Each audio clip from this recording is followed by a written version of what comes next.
The world is changing. For better or for worse, we are becoming more machine-oriented, less self-sufficient, and appropriately, alongside the advent of the internet, I would say we are becoming more web-based. And our society is not structured in a way conducive to the rapid changes occurring.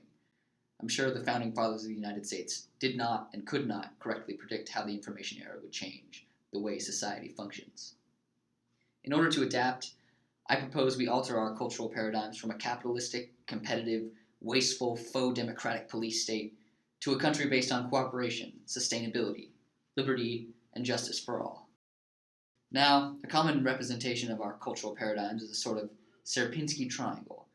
Imagine each of these triangles is a corporation, an industry, an agency, etc., inside the massive societal structure that is our cultural paradigm, with the most prestigious position at the top and the least prestigious positions at the bottom. There is something inherently wrong with this picture. Why is the mailman at the bottom and the president at the top? Both professions are necessary for the system to run like clockwork. We teach our children to strive for the top, but there's nothing wrong with being a garbage man or a sewage worker or a mailman. Unfortunately, money is the largest cultural incentive. But what if I said money isn't the best motivator? The best motivators are autonomy, mastery, and purpose. From the youngest ages, children are taught the mailroom success story. To succeed, you get a low-level job at a company, and then 30 years go by and you're the CEO. College then allows some people a head start because they can get a higher-paying job right off the bat. There's a hierarchy, a ladder of success that needs to be climbed. But again, regarding lower-paying jobs as less worthwhile is an absurd concept, isn't it? Somebody has to do them, so why should they get paid less? Why should they be considered a lesser person because of their job's salary? This train of thought needs derailing. Think about this too.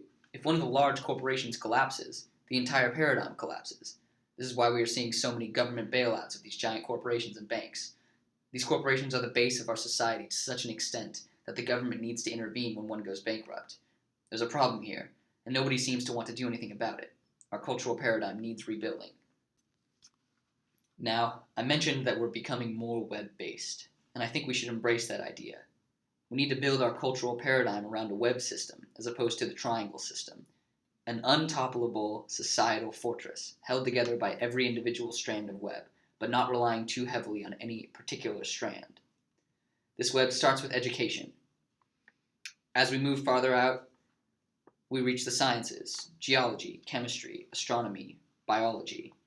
As we continue to move out, we see the practical purposes of all these sciences. We start with education because education is the most important aspect of society. That is a relatively commonly accepted paradigm, and I stand behind it 100%. No person should be denied the right to education, including a higher education, for financial or any other reason. Living in a traditional society can have its benefits, but in the long run, it fails to be as progressive and forward-thinking as a rational society. Tradition can guarantee a prolonged self-sustained environment. By continuing the practices they have used for over 1,000 years, cultures can maintain their footprint on the globe, as long as another society doesn't force any change. This is exactly when traditional societies fall.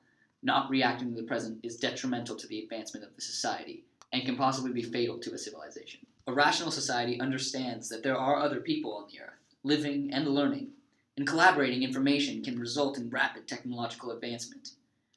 Problem solving is the way humans dominate the earth, and there are always better solutions. In the information age, people all over the planet are equipped with the ability to help each other.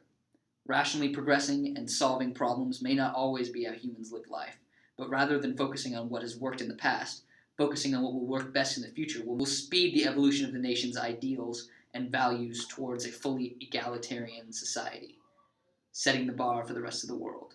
Organizing our culture with an egalitarian mindset will help everybody live in a sustainable, healthy environment. Equality can be achieved by volunteer work, doing things you like to do for free because you enjoy it. If everyone spent their life working towards something that they enjoyed, they would reach their maximum potential, and so would our society. This egalitarian society will be called the nation, and the nation is composed of all citizens. Everyone works for the nation, and the nation works for everyone. The mindset of individually getting ahead is replaced with the goal of getting the nation ahead. Wikipedia is one of the biggest volunteer systems in the world. The number of Wikipedians, there are named accounts on the website, is 20,936,292. Only a minority contribute regularly. 131,031.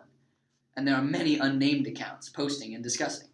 But with 32,437,952 pages, Wikipedia is used by millions of people and is one of the greatest wonders of our society. Each individual is important, but no individual is more important than another. The nation is the most important, and individuals are what hold it together. Keep it progressing. The wealth, health, and lifestyle of the poorest should be the defining factor of how great a nation is. Those with enough to spare should do well to give it to the nation, in turn providing necessities for others. And soon no one would need to worry about getting food, water, or shelter. Everyone will live a happy, healthy life. And with healthier individuals comes a healthier nation. The more we rely on each other and help each other progress, the faster and more efficiently the nation will progress. An equal amount of money is given to each supporting citizen: a home, food, and water. Other than that, how much you want to collect is up to you and your ambition to get what you want. If you want to own a helicopter, become a helicopter pilot. Annually, the National Treasury's credit is refilled. Each citizen's necessary living cost is replenished as the year starts, and any extra gets rolled over into public funding. There will be no need for taxes because the nation supplies all the credit. Rather than the competitive society we live in today, which encourages getting ahead and pushing your way to the top, the nation will run collectively. There will be no individuals getting rich, but rather the nation will start living better with the excess wealth. There will be no such thing as representation, because citizens represent themselves.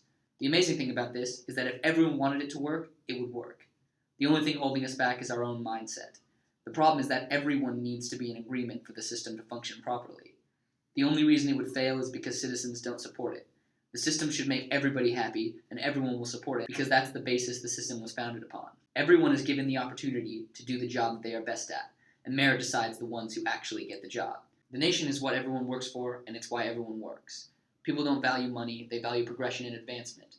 A collective society that runs off of development and evolution toward a new age.